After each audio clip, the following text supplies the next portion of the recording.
Petite coupure sponsorisée par moi-même. Si tu apprécies ce podcast et ce que je partage, n'hésite pas à mettre tout simplement 5 étoiles sur la plateforme de ton choix avec laquelle tu écoutes. Ce qui est bien, c'est que tu as besoin de le faire qu'une seule fois et après, c'est bon.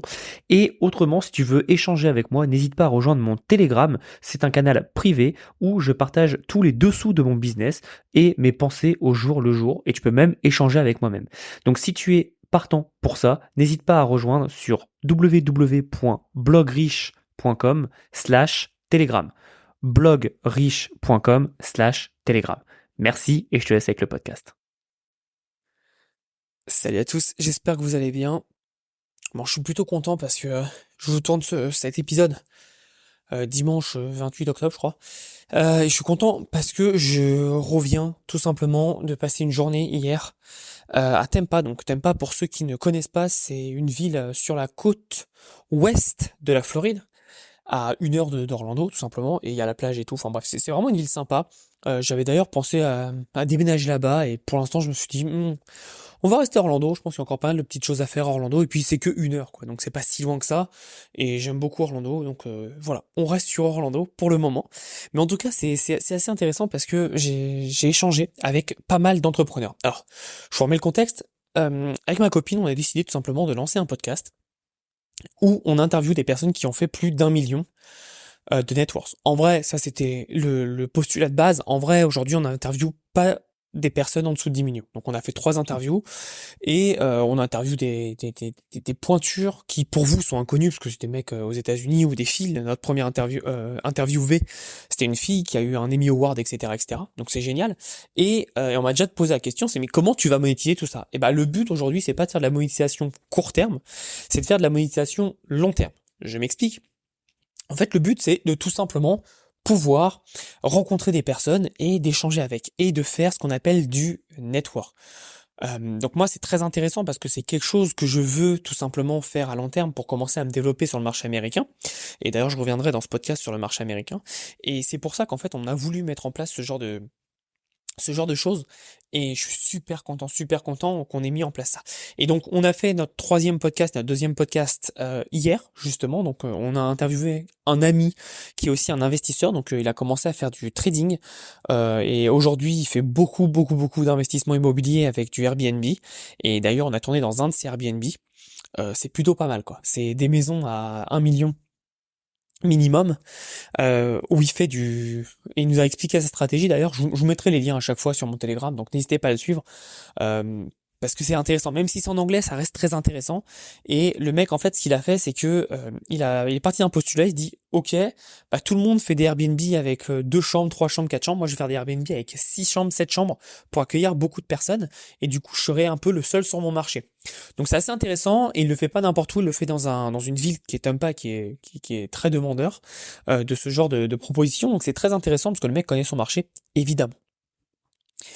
Et donc il explique plein de stratégies. Et surtout, le mec, il a 22 ans, 23 ans, je crois, un truc comme ça. Enfin bref, il est ultra jeune, et il a une maturité énorme. Et donc c'est génial parce que ça permet de connecter. On a passé la journée avec lui au bord de la piscine, etc., à parler, donc super sympa. Et ensuite, on avait l'interview d'une deuxième personne qui s'appelle Joe.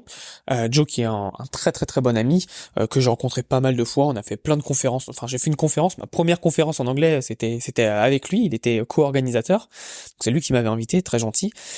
Et après, on avait fait la Bitcoin Miami conférence en 2022 ensemble. Donc, on s'était retrouvés et tout, super sympa. Et c'est toujours sympa d'échanger avec des gens. Et, et et même si je le connais quand même plutôt bien, on est sortis 2, 3 fois ensemble, même si je le connais plutôt bien, le fait d'échanger avec lui et puis de pouvoir parler, et que le mec il t'explique qu'il a fait des millions, mais que bah du jour au lendemain son business s'est écroulé, puis après il avait un business qui tournait bien, mais il a vu une opportunité, donc il a tout lâché pour aller ailleurs. Enfin, le mec exceptionnel, et pareil, 24 ans, quoi. 24 ans, donc encore une fois, c'est incroyable. C'est incroyable. Et puis ce que j'adore par rapport au marché français qui est rempli de petites merdes, alors pas tous évidemment, mais on a quand même beaucoup de grosses merdes en France, c'est-à-dire que les personnes, dès qu'elles font à peu près un peu de chiffre d'affaires, elles te prennent de haut, elles te parlent mal, etc. Et moi je vous le dis, ça m'arrive, hein. Pour rappel, moi j'ai quand même fait pas mal d'argent, hein. J'ai fait dans les 2 millions de dollars de revenus sur Internet. Aujourd'hui, il y a des infopreneurs qui peut-être ont fait 3 ou peut-être même qui ont fait moins que moi, mais parce qu'ils traînent avec les bonnes personnes, vont commencer à me prendre de haut et je trouve ça, mais enfin moi je m'en fous parce que le marché français ça vaut pas grand-chose, mais ça me sidère en fait de d'avoir juste parce que t'as fait mieux ou pas, juste parce que tes potes sont des leaders du marché, etc. Donc je citerai pas de nom, mais te prennent de haut. Et moi, ça me fait marrer, quoi, parce que je dis, mais mec, quittez, quoi, quittez. Et moi, je sais qu'il y en a plein qui me connaissent ici depuis en 2018, hein, quand j'ai commencé à faire de la formation, où j'étais nobody, et je suis toujours pareil, quoi. Moi, je prends personne de haut. Je prends personne de haut parce qu'on a tous débuté à un instant T au niveau zéro, quoi. Et le but, enfin, moi je l'ai toujours dit, mon but c'est d'impacter un maximum de personnes. C'est ce qui me fait kiffer, et aujourd'hui ça me fait rire parce que beaucoup de personnes qui faisaient de l'infoprenariat chient sur l'infoprenariat. Et moi je trouve ça magnifique parce que c'est ce qui leur ont donné une carrière et développé des compétences. Et aujourd'hui ils chient dessus. Je trouve pas ça très fair. Et moi vraiment, je vous le dis, j'ai adoré faire d'autres business, hein, notamment j'ai l'agence marketing, j'adore ça. J'ai adoré faire Heroes of Arcane, c'est génial. Mais par contre, on va pas se mentir, ma passion, c'est l'enseignement. J'adore enseigner. J'aime trop ça. C'est quelque chose qui me fascine, qui me passionne. Et ce que j'aime le plus, c'est de voir une personne au niveau 0 aller au niveau 10.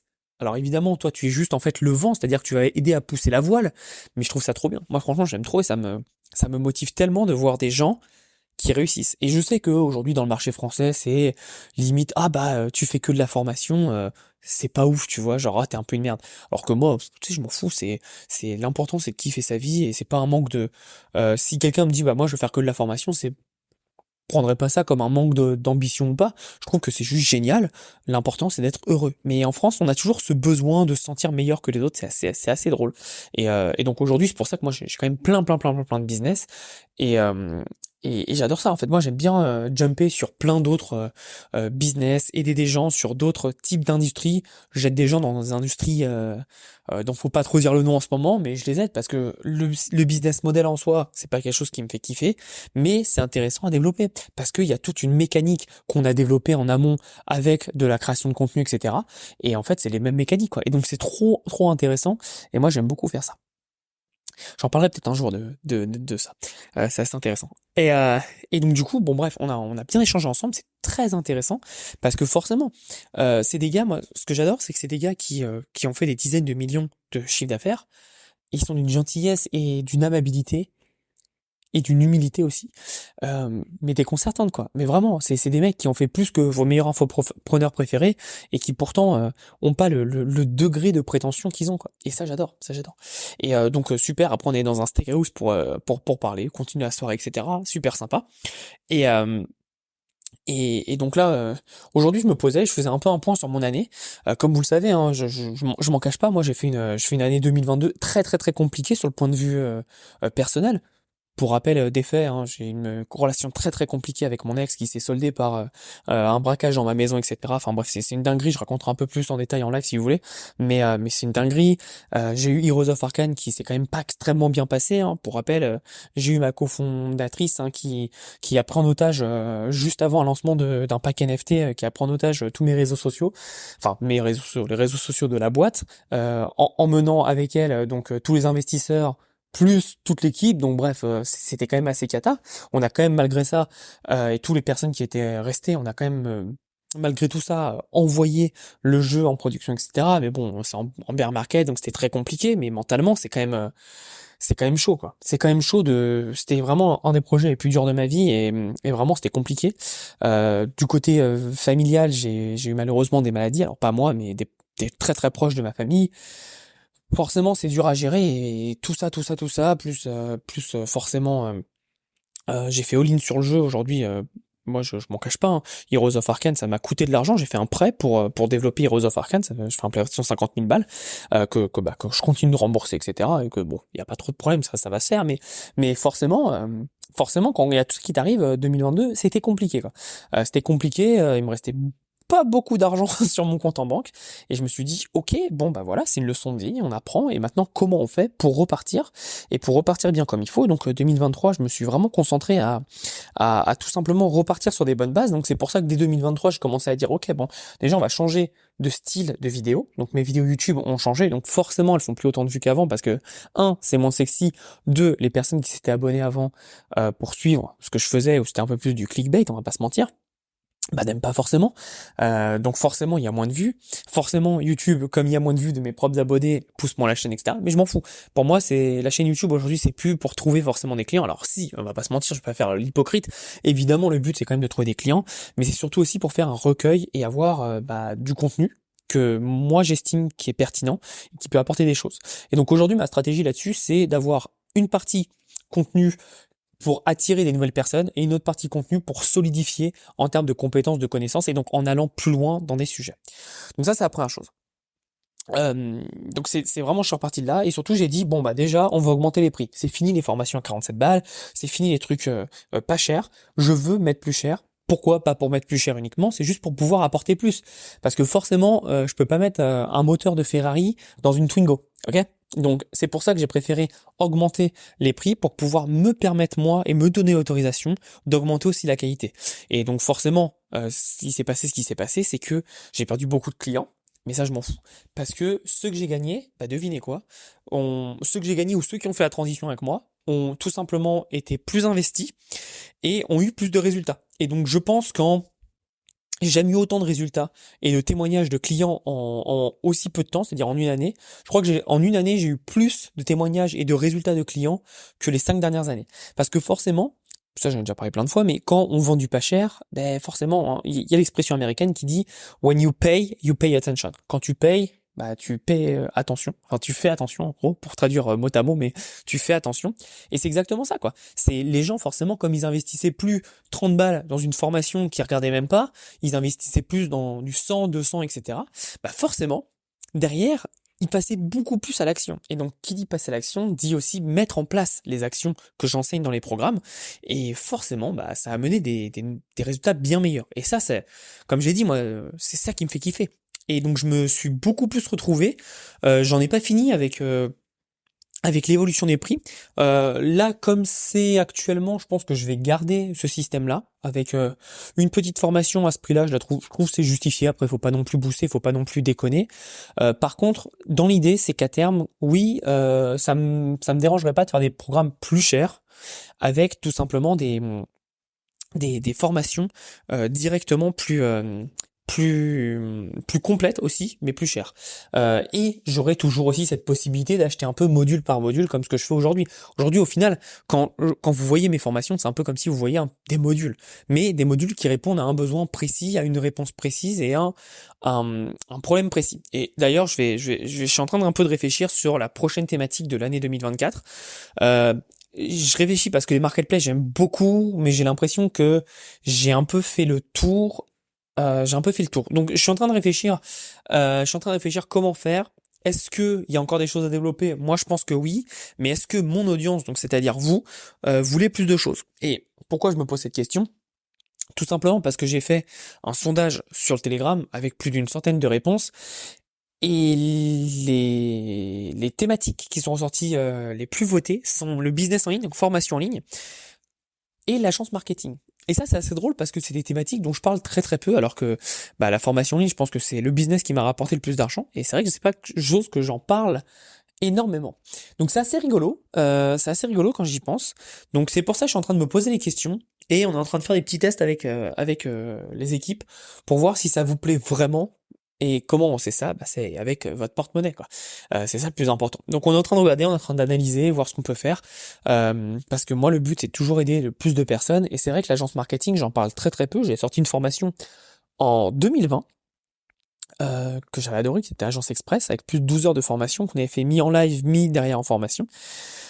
Et c'était génial d'ailleurs. Et l'agence marketing, j'y viens justement. C'est quelque chose que justement j'ai développé aussi en 2023. Donc il y avait la partie formation où je vous ai expliqué que j'ai voulu augmenter les prix, augmenter le travail et aller plus en profondeur sur des sujets et surtout amener de plus en plus de bootcamp. On a fait quand même 2 bootcamps Je trouvais ça génial. J'adore les bootcamps parce qu'on voit l'évolution des personnes. Le format, je suis pas très très content parce que moi je faisais un bootcamp par jour. Je suis pas content de ce format. Je pense qu'il faut mieux faire un bootcamp par semaine parce que moi je peux implémenter les choses en une journée. Les gens ne peuvent pas. Les gens ne peuvent pas et c'est pas pour dire que moi je suis meilleur que les autres. C'est juste que j'ai quand même une capacité d'exécution assez rapide et c'est pas fait pour tout le monde. Et donc justement là c'est une erreur de ma part de me dire des personnes qui découvrent un nouveau sujet peuvent implémenter en une journée. Non, c'est faux parce qu'ils ont tous, par exemple, une vie de famille, un travail à côté, etc., etc. Et donc forcément, c'est un peu plus délicat. Donc je vois que une semaine d'écart plutôt qu'une journée d'écart, c'est quand même plus intéressant. Et je trouve que c'est sympa, ça laisse respirer, ça laisse le temps d'assimiler les choses, et c'est plutôt intéressant. Mais en tout cas, je vais pousser les bootcamps parce que bah, l'échange, on est tous ensemble sur Zoom. Enfin, moi j'utilise Google Meet, mais vous avez compris. On crée une vraie communauté. Et ça, je trouve ça cool. Cet été, on a fait Boutique Infaillible, qui était vraiment un super succès, honnêtement. Et je parle pas résultat de vente de formation. Je parle de résultats des personnes. Les personnes qui les ont mis en place et qui n'ont pas arrêté au bout de la première difficulté, parce que malheureusement il y a des difficultés, ont eu des résultats quand même assez rapidement. Au bout d'une semaine, 2 semaines, ils avaient commencé à avoir leur première vente. Et ça, c'est quelque chose qui me dit, c'est génial parce que tout le monde peut y arriver, quoi. Enfin, je sais pas si vous imaginez, mais lancer un business et au bout de 2 semaines faire votre première vente, c'est génial, quoi. C'est vraiment super. Donc ça, c'est quelque chose qui a été très important pour moi et qui m'a vraiment motivé. Là, au moment où je fais ce podcast, on va avoir bientôt, là, dans moins d'un mois, il y a le Black Friday qui arrive, etc. Donc on va aller encore plus loin dans la proposition de valeur. On a déjà réfléchi à pas mal de choses qui peuvent être intéressantes et on vous mettra tout ça à disposition. Comme j'expliquais, il y a aussi l'agence marketing qui a été développée. Donc l'agence marketing, ce que j'ai fait, c'est que j'avais une agence marketing depuis je crois 2000. On va dire, j'ai vraiment commencé à pousser 2019. Je l'ai arrêté en 2020 pour des raisons équivoques, qui s'appelle le COVID, pardon. Et j'ai repris vers 2021. Donc j'avais un client que j'aidais de temps en temps. C'était plus ponctuel, c'était pas du récurrent, il y avait pas une vraie structure qui était bien poussée, etc. En 2019, j'avais eu quelques clients et après ça s'est un peu tassé. Et c'était plus des clients ponctuels. Fais-moi un site internet. Oh, tu peux me gérer mes pubs pendant un mois. Oh, tu peux me set up mon compte Instagram, etc. C'était plus du ponctuel. Et forcément, c'est compliqué parce que ça veut dire que ponctuel égale rechercher un nouveau client tout le temps. Et ce que j'ai décidé en vers mai, j'ai décidé tout simplement de m'associer avec mon média buyer, que je connais extrêmement bien, pour attaquer le marché. Et donc, ce qui s'est passé, c'est que on a attaqué le marché sur un angle précis, les restaurants, avec une proposition de valeur qui est unique. En gros, on fait acquisition et on fait surtout la destination, page de capture avec une offre marketing qu'on a développée nous. Et ce qui s'est passé du coup, c'est que ça nous a permis tout simplement de closer beaucoup plus rapidement les clients. Ça, c'est intéressant. Et derrière, ce qui s'est passé, c'est que ça nous a permis aussi de scaler assez vite. Donc, on a des clients, qui sont récurrents, et aujourd'hui, on en a plutôt nombreux. Et ce qui est bien, c'est que comme c'est la même stratégie, on a juste à dupliquer tout ce qu'on fait, et le temps de travail en termes d'exécution n'est pas très fort. Et ce qui est génial, c'est que bah, les clients, forcément, ils voient qu'ils ont une augmentation des résultats avec nous sur une seule thématique, qui est l'acquisition et l'offre. Ils disent, bah attends, moi j'aimerais bien que tu me développes mon compte Instagram. Moi j'aimerais bien que tu me retravailles mon offre, etc., etc. Et donc du coup, c'est des clients avec qui on commence à travailler beaucoup plus sur le long terme. Et ça, c'est trop intéressant, c'est super passionnant. Et là, je suis en réflexion pour voir si on prend pas une personne qu'on délègue. Aujourd'hui, on fait tout à deux, ça se gère largement facilement. Mais je suis en train de réfléchir, est-ce qu'on prend une nouvelle personne pour tout simplement bah, développer et scaler le truc. Là, j'hésite entre une personne qui fasse l'exécution ou une personne qui fasse le closing, parce qu'aujourd'hui, c'est moi qui fais le closing au téléphone. Alors, c'est plutôt drôle parce que moi, je suis pas du tout un closer. J'ai vraiment appris sur le tas. J'ai lu deux, trois livres de vente, de closing, etc. Mais j'ai plutôt appris sur le tas. Et c'est assez intéressant parce qu'en fait, quand tu as une bonne offre, un bon produit et que tu parles à la bonne personne, tu sais, t'as pas besoin d'être un génie en vente. Pour moi, tu as besoin d'être un génie en vente quand tu t'adresses à quelqu'un qui est pas chaud du tout, qui est vraiment super froid, que tu démarches limite et que ton offre elle est un peu bancale. Mais vraiment, quand tu as une offre qui pour reprendre hein, les mots de Alex Hormozy, qui est que vous devez faire une offre si bonne que les personnes se sentent stupides de refuser, bah voilà, hein, après, l'offre, en fait, l'offre est tellement bonne, ce qu'on propose, par rapport à la concurrence et par rapport à un prix qui est juste ridicule. Et quand je dis ridicule, c'est que c'est pas si cher. On est quand même entre 2 et 5 000 balles par mois. Donc c'est pas si cher. Par contre, c'est ridicule dans le sens où ce qu'on apporte en termes de résultats, c'est qu'en général, quand ils dépensent entre 2 à 5 000, ils sont presque assurés de faire un x10 en termes de résultats. De profit avec nous. Ce qui n'est pas énorme, mais c'est limite, c'est le minimum qu'ils ont. Forcément, forcément, quand il y a des niveaux comme ça, derrière, c'est un no-brainer, quoi. C'est un no-brainer et donc ça va plutôt vite. Donc ça, c'est intéressant. Et en termes d'agence aussi, ça c'est plus de mon côté seul, c'est pas avec mon média buyer, mais c'est plus seul. C'est que rappelez-vous de ce programme qui s'appelle Travel Hacking Genius. Bah, c'est génial parce que je me souviens à l'époque, beaucoup de personnes disaient mais qu'est-ce qu'il fout Thomas là à vendre des trucs sur le voyage, etc. Et en fait, moi, enfin, je vais être honnête avec vous, la formation en elle-même, ça a jamais été le moyen de faire de l'argent. C'est-à-dire que oui, j'ai fait de l'argent, évidemment, on va pas se mentir. Oui, la stratégie est juste géniale, mais mon but, en gros, c'est que ça m'a donné une excuse pour pouvoir faire de la publicité et pour pouvoir tout simplement faire de la publicité. Et donc, le programme Travel Hacking Genius rentabilisait tout simplement les publicités, mais ça m'a surtout permis et donné l'autorisation de diffuser donc de la pub à grande échelle à des entrepreneurs, et pas forcément des entrepreneurs en ligne, mais des entrepreneurs en général, sur ce type de programme. Et ce type de programme m'a tout simplement permis de gérer des prestations, et j'ai eu jusqu'aujourd'hui donc 5 personnes, donc sans faire la pub directement, parce que le but de la pub c'est de vendre le programme Travel Hacking Genius, mais j'ai eu 5 personnes qui m'ont tout simplement demandé de set-up des voyages pour eux. Et donc c'est génial parce que c'est un programme et c'est vraiment la première fois que je set-up en fait une offre où dès le début je la pense comme un trigger product, donc un produit d'appel que je vais ensuite vendre en termes de prestations. Et donc en gros, ce qui s'est passé, c'est que l'offre, je l'ai designée pour que à elle seule, elle soit complète, mais que ça ne soit pas le endgame. Mon endgame, c'est de faire de la prestation.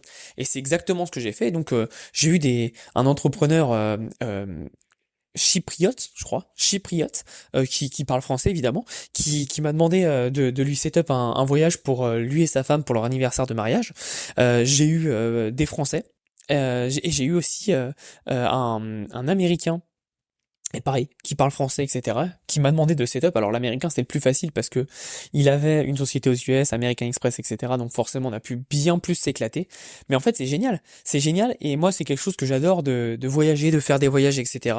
Et si j'avais su qu'un jour j'organiserais des voyages pour des personnes, je trouve ça génial. Donc c'est pas un produit que je vais pousser à fond pour faire la promotion, mais c'est un produit que j'ai dans le catalogue et que je peux proposer à des personnes. Et ça, c'est intéressant. C'est intéressant parce que la marge, elle est exceptionnellement bonne. Et surtout, comme les personnes, en fait, elles savent le prix, je dis une bêtise, mais par exemple, d'un Paris-New York en business, elles savent à peu près le prix. Un aller-retour, en général, c'est 5 000 par personne. Si moi, j'arrive et que je leur fais, bah écoutez, on peut travailler, je peux vous l'avoir à 7 euros, 7 dollars, c'est ce qu'on a eu pour l'américain, 7 dollars par personne.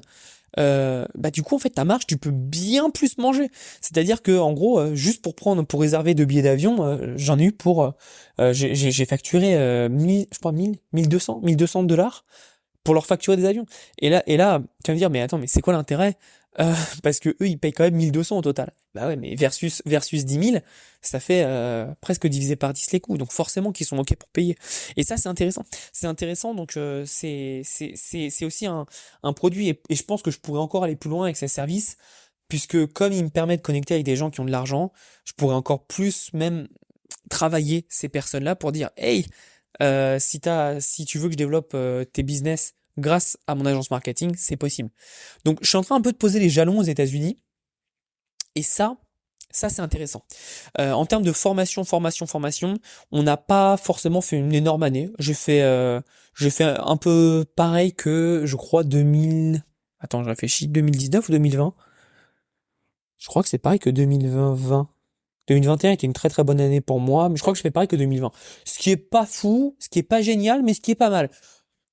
Compte tenu d'où je venais, c'est pas mal. On va finir vers 380, je crois, 380 000 dollars. Donc c'est pas mal. Franchement, c'est pas mal, sachant d'où je venais. C'est-à-dire que je repartais de zéro et j'ai changé de positionnement, etc. Je suis plutôt content. Maintenant, évidemment, c'est pas tout parce qu'il faut continuer à développer, il faut continuer à progresser, il faut continuer à devenir meilleur.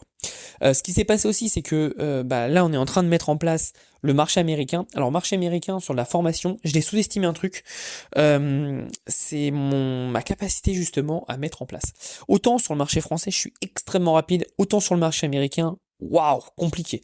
Compliqué parce qu'il y a la barrière de la langue, même si je parle, bon, je trouve très bien, mais j'ai un accent de merde. Euh, Travailler toute la journée sur une page de vente en anglais, ah, ça fracasse le cerveau. Et ça, je l'avais pas anticipé que ça allait autant faire mal à la tête. C'est quand même assez intéressant. Et surtout, ce qui est compliqué, enfin compliqué, non, mais ce qui prend du temps, c'est que je suis en train de mettre en place une nouvelle technique de vente. Alors, c'est pas moi qui l'ai créé, hein, c'est juste quelque chose que je n'ai jamais fait de ma vie. Et forcément, ça prend du temps, ça prend l'adaptation, pardon. Et il faut surtout comprendre comment le faire, comment bien le faire et comment surtout optimiser. Donc pour ceux qui sont curieux, c'est juste de vendre le programme en tant que challenge. Donc je vais faire un challenge et après je vends le programme. Le programme sera du high ticket, on n'est plus sur du low ticket, sur un positionnement que j'ai jamais fait en France. Et voilà, le but c'est d'être totalement différent, d'apporter quelque chose de nouveau. Aujourd'hui, à l'heure où je fais ce message, j'ai un peu d'a priori en me disant est-ce que mon accent ça va passer ou pas? On verra bien, on verra bien. Sinon, j'ai d'autres astuces hein, pour permettre de faire passer tout ça. On verra comment ça se passe, mais ouais, c'est assez c'est assez challengeant, mais c'est vraiment vers là où je veux aller. Et pourquoi tout simplement je tiens à me lancer sur le marché US.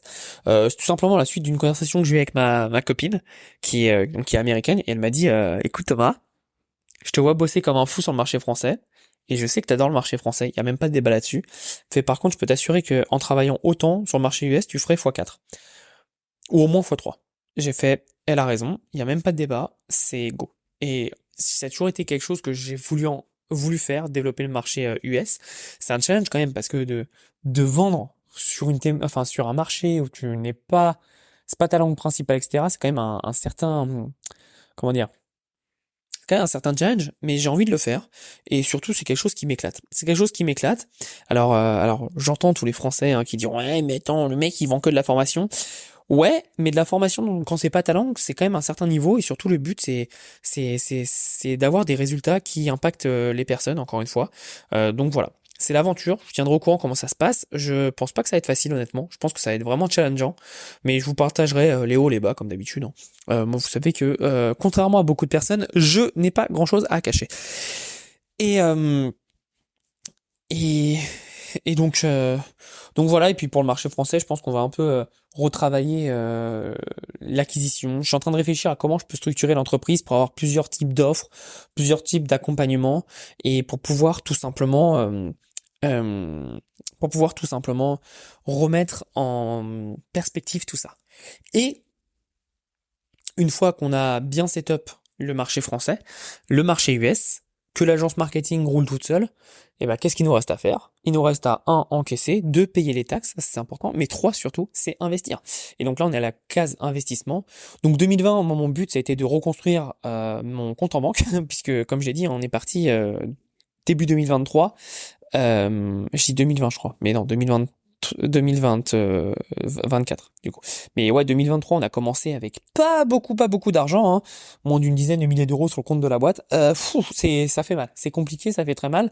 Mais c'est pas grave, c'est pas grave. Le patrimoine a fondu comme des jeux au soleil avec un mauvais business plan. C'est pas grave. L'idée, c'est de reconstruire le compte en banque. Donc, bien qu'on ait toujours le prêt dont j'ai évoqué au début du vocal, on a quand même pas mal de choses qui se sont mises en place, c'est-à-dire que les dépenses ont été diminuées, parce qu'en vrai, bon, je dépense beaucoup plus qu'en France, ça c'est sûr, mais j'ai pas un énorme, j'ai pas d'énormes dépenses, et surtout, rappelez-vous, hein, ce que je vous dis, c'est que tout ce que je vous enseigne, moi je me l'applique. Donc forcément, vous m'avez vu voyager et bourlinguer partout aux États-Unis, puisque je n'ai plus le droit de quitter le pays en ce moment, puisque mon visa est en demande de validation. Donc pour l'instant, je peux pas quitter le pays, donc j'en profite pour visiter les États-Unis.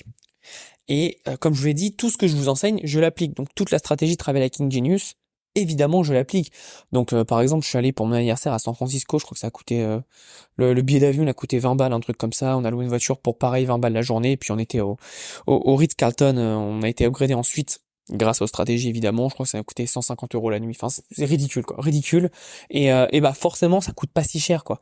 Et, et pareil, il y a ma famille qui est venue, etc. Donc ça a été très intéressant parce que j'ai pu leverager les connaissances de travel hacking pour justement en fait diminuer drastiquement mes dépenses sur mes voyages.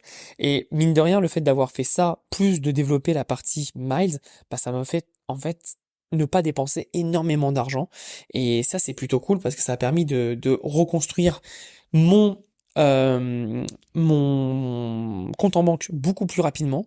Ça m'a permis aussi, dans tous mes voyages, à chaque fois, j'ai essayé d'inclure un petit rendez-vous, même si c'était des voyages parfois détente, genre mon anniversaire à San Francisco, c'était plus de la détente. Bah, j'ai essayé quand même de passer un petit rendez-vous agence marketing ou deux, et ça me permettait parfois de rentabiliser bien plus tout ce que j'ai payé en prix du voyage. Et ça, c'est intéressant. Donc ça, c'était très malin. Et donc du coup, le compte en banque s'est reconstruit. Et mais bon, vous savez que le pire, c'est de garder de l'argent sur son compte en banque. Pourquoi? Parce que un, le dollar ou l'euro ou ce que vous voulez, ça perd de la valeur tout le temps. Et de deux, bah surtout c'est taxé. Et moi je veux pas payer de taxes, j'aime pas les taxes, j'aime pas les impôts, j'aime pas les impôts, j'aime pas les impôts. Donc l'idée c'est de réinvestir. Donc j'ai réinvesti un peu en bourse. Évidemment, j'ai pas touché aux crypto. Crypto, j'en ai quand même quelques-unes, donc je les laisse travailler et elles font des bébés elles-mêmes avec le yield, etc., etc. Donc j'ai pas trop réinvesti en crypto, bien qu'il y a le bull market qui va arriver. J'ai pas réinvesti. Et derrière, ce que j'ai fait, c'est que j'ai tout simplement aussi commencé à provisionner pour 2024. Le but, c'est d'acheter un bien aux États-Unis, en Floride, je pense, pour faire tout simplement de l'investissement locatif. Donc c'est ça le but, c'est de développer. Et en soi, je suis arrivé en fait à un niveau de vie euh, où en fait ça se passe bien dans le perso. C'est-à-dire que j'ai une relation très saine avec ma copine qui a un très bon job et qui développe aussi des business sur le côté. Donc l'argent c'est pas un problème et ça me permet en gros d'être beaucoup plus relax sur ce qui vient dans mon compte en banque personnel là pour le coup, et ça me permet en fait tout le surplus de le réinvestir. Donc là en ce moment c'est investissement boursier long terme, je prépare ma retraite, vous connaissez, et investissement tout simplement bah aussi long terme, mais sur de l'immobilier. Et c'est quelque chose que moi je connais pas du tout, l'immobilier aux États-Unis, donc je me forme énormément, on va dire, en bonus. Le week-end, je profite du week-end pour me former. Vous avez dû voir passer sur Instagram que je visite des maisons, etc., etc. Puisque ma copine aussi veut investir en immobilier, donc on va investir chacun de notre côté pour démultiplier notre force de frappe et surtout le leverage auprès de la banque. Donc c'est un peu ça la stratégie. C'est comme vous avez vu, ça peut paraître d'être une usine à gaz. En effet, je travaille beaucoup, mais j'adore ça. J'adore ça parce que c'est un peu comme jouer avec des Lego, quoi. Je suis en train de tout bâtir et vraiment, c'était une très belle leçon d'humilité de repartir à zéro.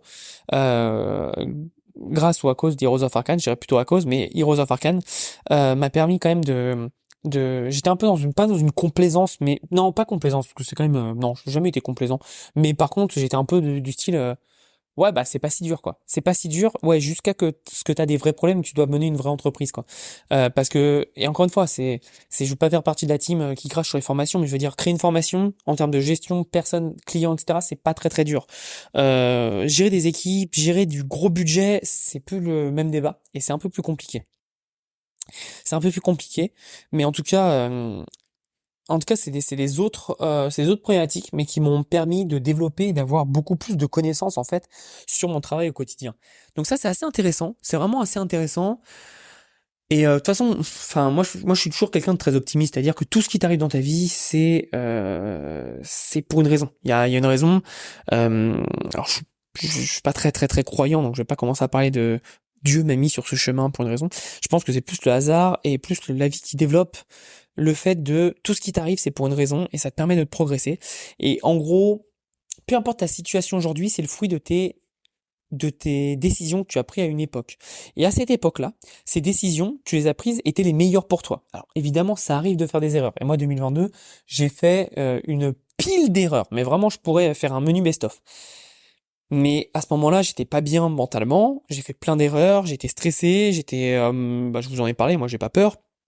J'ai eu une dépression, plus un burn-out, mais ouais, non, c'est pas parce que burn-out c'est que lié au travail. Non, c'est quand même une vraie dépression parce que la partie perso c'était quand même catastrophique à ce moment-là aussi. Euh, et voilà. Et donc du coup, mis bout à bout, bah on fait des mauvais choix, hein. C'est comme quand vous êtes en voiture, on vous dit souvent de vous reposer, on vous dit souvent de vous reposer pour pouvoir avoir l'esprit frais. Bon bah voilà, imaginez là c'est ce qui s'est passé. Je travaillais non-stop. Parfois, je mangeais même pas de la journée, je mangeais qu'une fois par jour, donc forcément, c'était un peu compliqué. Et forcément, bah, on réfléchit de moins en moins bien quand on a tout simplement pas l'esprit clair. Et donc, pas l'esprit clair nous amène à faire beaucoup, beaucoup, beaucoup d'erreurs. Mais quand même, c'est intéressant parce que ça fait évoluer, ça permet d'être meilleur, ça permet de se développer. Et, euh, et voilà. Donc pour ça. Euh, je suis très content de ce que j'ai vécu, je suis très content de ça m'a amené. Maintenant, le but, c'est de reconstruire. Et j'ai toujours des objectifs dont je parlerai, je pense, en 2024 pour ma vidéo annuelle le bilan de l'année. Mais en tout cas, très content de cette année, très très fier surtout par quoi je suis passé, comment j'ai pu me relever. Et pour la petite info personnelle, c'est vrai que j'aime bien donner de petites infos personnelles, des petites anecdotes. Euh, Quand j'ai fait le premier date avec ma copine actuelle, mais à l'époque ça ne l'était pas, vous vous doutez bien, à la base c'était pas du tout, en fait on n'était pas du tout parti pour se mettre ensemble. Ça s'est vraiment fait naturellement, enfin il n'y a pas de on se date, boum on est en couple. Non, non, ça a mis vraiment beaucoup beaucoup beaucoup de mois. Et le premier date qu'on a fait, donc elle n'avait aucune attente parce qu'à l'époque elle habitait à Atlanta, et moi pareil, aucune attente. Et en gros on parle, et moi je suis quelqu'un quand même d'assez honnête et ouvert, et donc j'ai tout expliqué ce qui s'est passé dans ma vie. Surtout, c'était très récent. Et je lui dis, bah là, tu vois, dis-toi que ça, c'est mon minimum et que jamais tu me verras plus à ce niveau-là. Alors, faut jamais dire jamais, mais je lui dis, tu me verras jamais plus à ce niveau-là de malheur, on va dire, parce que j'étais quand même pas très heureux, d'argent et surtout de business. Et, euh, et pour ça, franchement, je l'admire énormément parce que n'importe quelle autre fille aurait dit, putain, mais je veux pas d'un tocard comme ça. Alors, bien que le tocard, pour moi, ça reste quand même mieux que 99% de la population en termes de situation. Mais quand même, j'étais vraiment pas sexy et pas attirant, quoi. Et elle m'a dit, bah, d'ailleurs, c'est peut-être pour ça qu'on a mis du temps. Non, je rigole. C'est peut-être pour ça qu'on a mis du temps à se mettre ensemble. Non, non, je rigole. Évidemment, c'est pas pour ça, c'est pour plein d'autres raisons, plus conjoncturelles. Parce que, comme j'ai dit, elle habitait pas à Orlando à l'époque. Donc c'est un peu plus compliqué. Mais bref, revenons. Et du coup, je me souviens lui avoir dit ça dans les yeux. Je te promets que c'est le pire que tu verras de ma vie. Et aujourd'hui, bah, je pense que si elle était dans le podcast, elle pourrait témoigner. Bon, elle parle pas très très bien français, mais elle pourrait témoigner pour dire, bah ouais, c'est vrai, quoi. C'est vrai parce que j'ai pas menti. Et ça, c'est quelque chose qu'elle m'a toujours dit. Elle m'a dit, toi, ce que j'aime bien chez toi, c'est que tu parles beaucoup. Je suis quelqu'un de bavard. Elle m'a dit, mais quand tu parles de tes objectifs, de ce que tu vas faire, ce que tu vas mettre en place, tu parles pas assez parce que tout ce que tu dis, tu le fais. Et je sais que si t'en parles pas, c'est que tu le feras. Tu sais que tu le feras pas. Et elle m'a dit, ça j'admire énormément parce que malheureusement il y a beaucoup de gens qui parlent, et ça c'est quand même intéressant. Et le fait justement d'être avec quelqu'un qui est américain, c'est assez intéressant, et ça me fait vraiment développer d'autres facultés.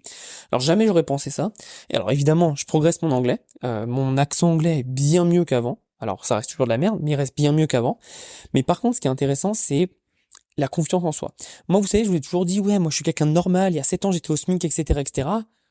Et j'ai un peu tendance à minimiser tout ce que je fais. Aujourd'hui, comme j'ai dit, moi, je fais quand même plus de 2 millions sur Internet. Putain, faut pas minimiser ça, quoi. C'est énorme, mine de rien. Sachant d'où je suis parti, c'est énorme. Et en fait, faut pas le minimiser. Et en France, on a souvent tendance à se minimiser un peu parce que c'est pas bien d'être trop fort, trop bon, etc. C'est pas très bien vu. Et c'est vrai que justement, j'en parlais ce week-end avec mes potes américains, ils m'ont dit, mais tu sais, ça me fait rire parce que eux, ils me voient, en fait, eux, ils ont la vision de moi que je suis une machine de guerre. Et ils me disent, mais mec, ce que t'as accompli, c'est fou. Alors qu'ils ont accompli plus que moi. Mais pour eux, en fait, ils trouvent ça fascinant que je sois un Français qui a déboîté le marché français. T'es mine de rien, je fais 2 millions sur le marché français. Il y en a pas beaucoup qui ont fait ces chiffres-là, quoi. Je vous dis, hein, même vos formateurs préférés, il y en a pas 100 qui ont fait ces chiffres-là. Bref.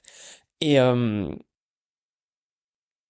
et ce qui est drôle, c'est qu'ils m'ont dit, ouais, mais moi, je t'admire parce que t'étais sur le marché français, t'as fait des putains de résultats, t'es parti de ton pays d'origine, pour aller dans un autre pays qui n'est pas ta langue. Tu vois, je suis pas allé au Canada ou je suis pas allé en Belgique, quoi. Je suis allé quand même aux États-Unis sur une langue qui n'est pas la mienne, et je vais me lancer sur le marché américain. Enfin, je me suis déjà lancé avec l'agence marketing, mais je veux dire, et pour eux, en fait, c'est énorme. Et que j'ai lancé un play to earn, même si le truc, il a pas eu les résultats escomptés, pour eux, c'est énorme.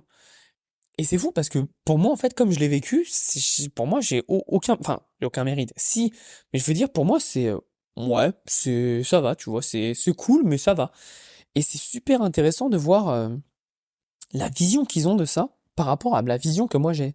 Et en fait, on expliquait que, en fait, on parlait d'un événement qu'ils organisent. Je pense que vous l'avez vu, le dernier événement qu'ils avaient fait, c'était à l'aéroport de Tampa, dans un hangar avec des jets privés et tout.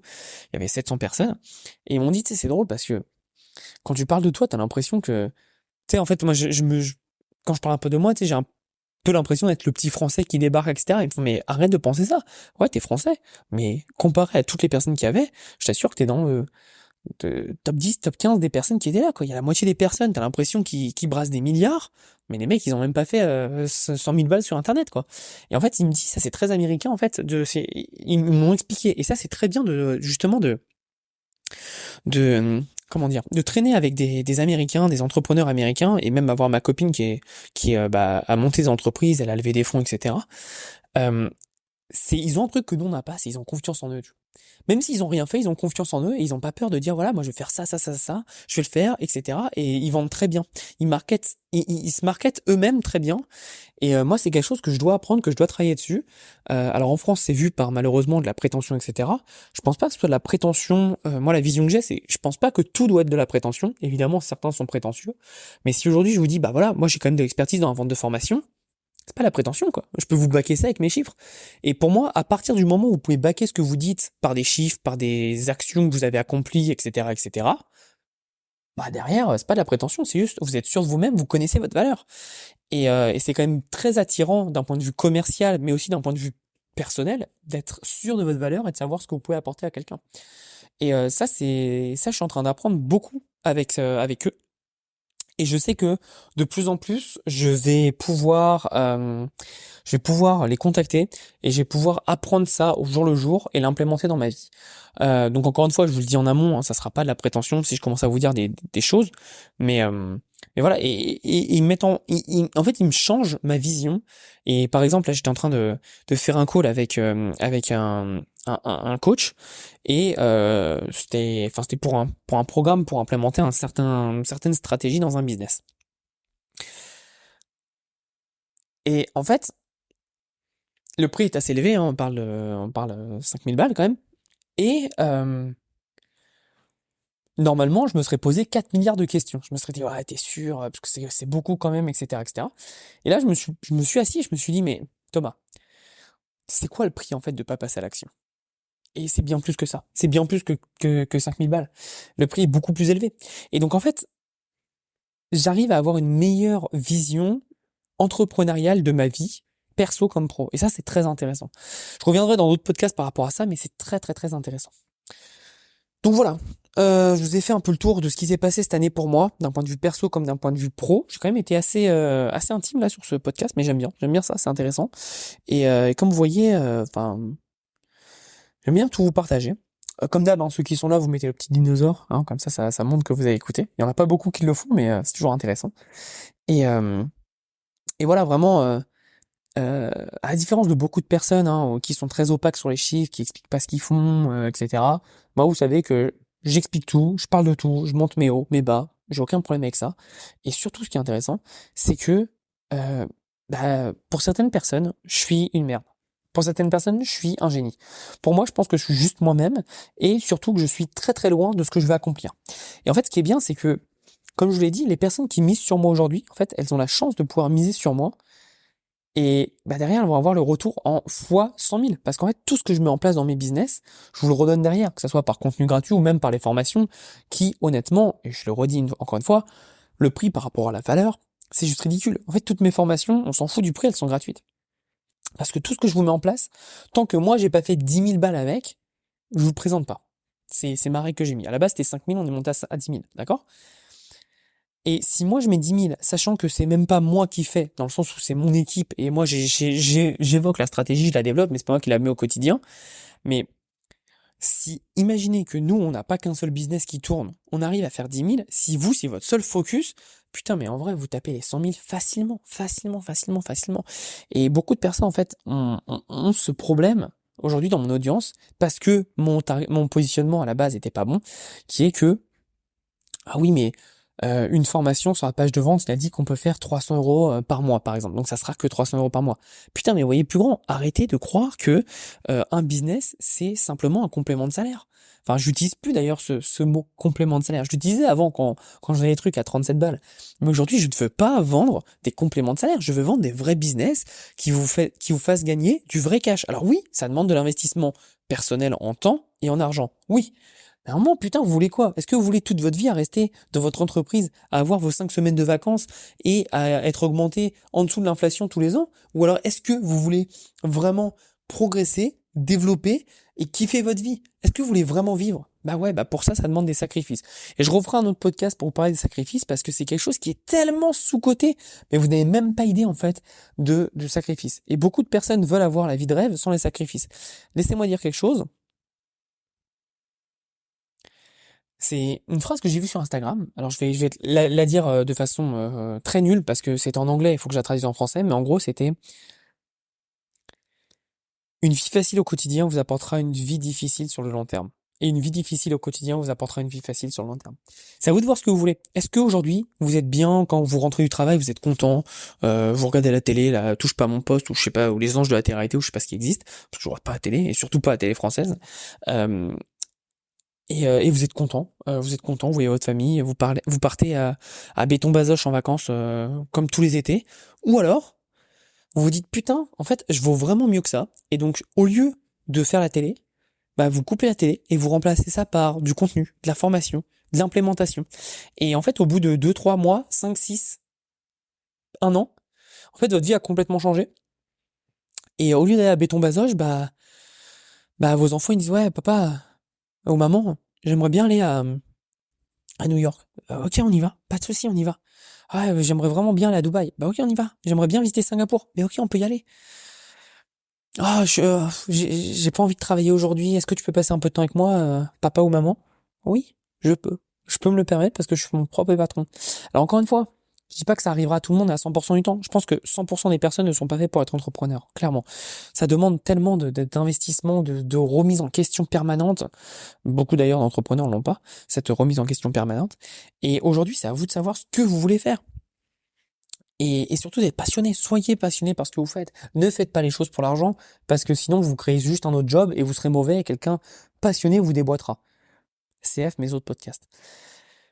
Soyez passionné, aimez ce que vous faites. Là, ça fait 46 minutes que je vous parle de ce que j'ai fait dans ma vie, etc.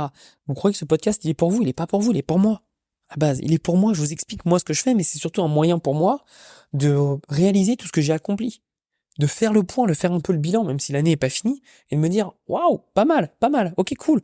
Là, je me sens bien mieux après ce podcast qu'avant, clairement. Je me sentais déjà bien, mais là, je veux dire, je me sens très, très, très, très bien. Et, euh, et ça, c'est intéressant. C'est intéressant parce que vous devez comprendre que si vous n'êtes pas passionné, vous ne ferez pas. On est un dimanche, il fait 30 degrés dehors, je pourrais être dans la piscine et dans le jacuzzi, je suis là en train de vous faire un audio de 45 minutes, 47. C'est ça la passion. Rappelez-vous ce que je vous ai dit, et je pense que ça va devenir un de mes mantras, c'est être libre et être bon dans ce que vous voulez faire, c'est d'avoir le choix de faire ce que vous voulez faire et de prendre le choix le plus difficile. Par exemple, là, j'ai le choix aujourd'hui de me mettre en maillot de bain et d'aller à la piscine parce qu'il fait 30 degrés. Et ben non, je décide de travailler. Alors que j'aurais toutes les excuses du monde pour aller à la piscine. Je pourrais. Mais je choisis celui le plus dur qui est de travailler. Pendant que tous mes amis, ils sont à Disney, ils sont à Universal, ils sont en train de boire, des verres au bord de la plage et ils m'ont invité. Et moi, j'ai dit, bah non, faut que je travaille. Parce que je suis passionné. Pour moi, c'est pas du vrai travail. Pour moi, c'est de la passion et j'aime ça. D'accord? Et une pépite qui me revient là pendant l'interview qu'on a fait hier avec mon ami Joe, il disait un truc, il disait, ce qui me fascine, c'est que toutes les personnes qui veulent essayer un nouveau business, elles arrêtent au bout de 2 semaines ou un mois. Alors que, au minimum, pour être bon dans un domaine, il faut 3 mois. Alors ça, c'est vraiment le minimum pour commencer à être bon. En vrai, vous connaissez, pour être un expert dans un domaine, il faut 10 000 heures. 10 000 heures. 10 000 heures, ça fait à peu près 5 années. Ok? 10 000 heures. Pourquoi est-ce que vous croyez que les universités, c'est entre 4 et 5 ans? Pour avoir un master, pour avoir une maîtrise, hein, pour le bon français, une maîtrise. Pour maîtriser quelque chose, c'est 5 ans. Et vous pensez que vous allez arriver, au bout de 2 semaines, vous allez comprendre tous les tenants et les aboutissants d'un business?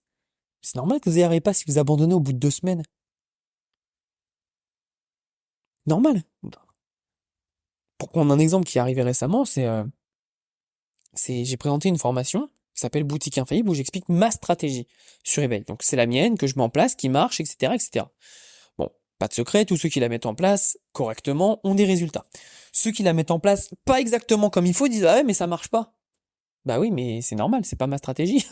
Et il y a beaucoup qui ont abandonné en fait. Au lieu de se dire ok bon j'ai compris en fait le problème, comme je l'ai pas mis en place exactement, alors je comprends qu'ils la mettent pas en place exactement comme moi, parce que faut avoir une société américaine, etc., etc. Donc certaines personnes, pour des raisons totalement, et là je critique personne, mais c'est totalement débile, dans le sens où en fait c'est plus de la peur que de la possibilité. Aujourd'hui, n'importe qui peut avoir une société aux États-Unis, et il y a beaucoup de gens qui disent ah mais moi je veux pas, j'ai peur. Et en fait ils ont peur pourquoi? Parce qu'en fait ils savent pas que ça peut apporter beaucoup trop d'avantages. Et ils ont peur par rapport à la France, ils pensent que c'est illégal, alors que ça l'est pas du tout, hein. Tu peux avoir des sociétés dans le monde entier, tant que tu les déclares en France, il n'y a aucun problème. Si tu restes habitant en France, tu paieras tes impôts en France, par contre ta structure est aux États-Unis, et c'est largement possible, c'est largement faisable. Vous savez déjà ce que je pense de rester en France, mais si vous voulez rester en France, c'est largement faisable. Et en fait, les personnes, au lieu de se dire, ok, bon, donc moi je veux pas faire cette stratégie, et que je ne veux pas une société aux États-Unis. Donc du coup, si je le fais en France, qu'est-ce qui se passe? Bah alors en France, ce qui se passe, en l'occurrence dans cet exemple précis, c'est que tu n'as pas l'automatisation à 100%. Ça veut dire que tu dois faire tes propres commandes. Tu dois les passer. Alors, passer une commande, ça prend 10 secondes. Vraiment, c'est copier-coller une adresse, un nom et un téléphone et c'est fait. Et il y a des gens qui m'ont dit, bah ouais, mais t'as menti parce que c'est pas automatisé. Je fais ouais, mais ma stratégie elle est automatisée, c'est toi qui suis pas la stratégie. Et là, dans ce cas-là, oui, bah oui, je peux pas, je suis pas magicien. Et, et là, là, on rentre dans la perspective où ça me fascine et je me dis, mais des gens, en fait, ont la possibilité d'avoir des revenus récurrents stables, passifs, sans avoir rien à gérer, et pour juste un petit blocage, ils n'y vont pas. Et c'est là où je me dis, ok, bah, l'idée, en fait, de motivation, l'idée de, il y a un blocage, donc j'arrête, c'est peut-être que c'est pas fait pour eux, en fait, d'être entrepreneur. Et encore une fois, c'est pas c'est pas un jugement de valeur. C'est juste que c'est ok, en fait, c'est ok. Mais faut comprendre que, putain, si tous les business que j'avais lancés s'étaient passés comme moi j'aurais voulu, j'en serais pas là, hein, je vous le dis. J'aurais déjà acheté tout Orlando en termes de revenus. Mais un business de base ne se passe jamais comme vous voulez, en fait. Et c'est pour ça que vous devez faire des erreurs, vous devez vous planter, vous devez avoir des défis, et c'est à vous en tant qu'entrepreneur de trouver la solution. Entrepreneur, c'est pas gagner de l'argent. Entrepreneur, enfin voilà, par exemple, un médecin, c'est quoi? Un médecin, hein, un docteur généraliste, ça fait des diagnostics, d'accord? Un chirurgien, ça opère, ok? Un pharmacien, ça donne des médicaments, vous comprenez l'idée? Un entrepreneur, ça gagne pas de l'argent. Un entrepreneur, ça résout des problèmes. Et après, évidemment, la résultante de tout ça, de tous les métiers que je viens de vous citer, c'est qu'ils sont payés, mais le rôle principal d'un entrepreneur n'est pas de gagner de l'argent, c'est de résoudre des problèmes. Si aujourd'hui, en tant que personne, dans votre quotidien, vous ne savez pas résoudre des problèmes de base, ne faites pas entrepreneur. C'est important de le comprendre. Être entrepreneur, c'est une façon de vivre, c'est un mode de vie. Vous devez comprendre comment résoudre des problèmes. Si vous ne savez pas le faire, n'essayez même pas. N'essayez même pas, parce que je peux vous assurer que ce que vous imaginez, ce qui est dur, en vrai, c'est encore plus dur que ce que vous pouvez imaginer. D'accord? Ça fait assez longtemps que je parle, 52 minutes. Je vous souhaite une très très belle journée. Merci à tous ceux qui sont encore là, qui ont écouté, et j'espère que ce message très très personnel vous aura appris pas mal de choses. Je vous souhaite une très très belle journée, et comme on dit chez moi, passez à l'action.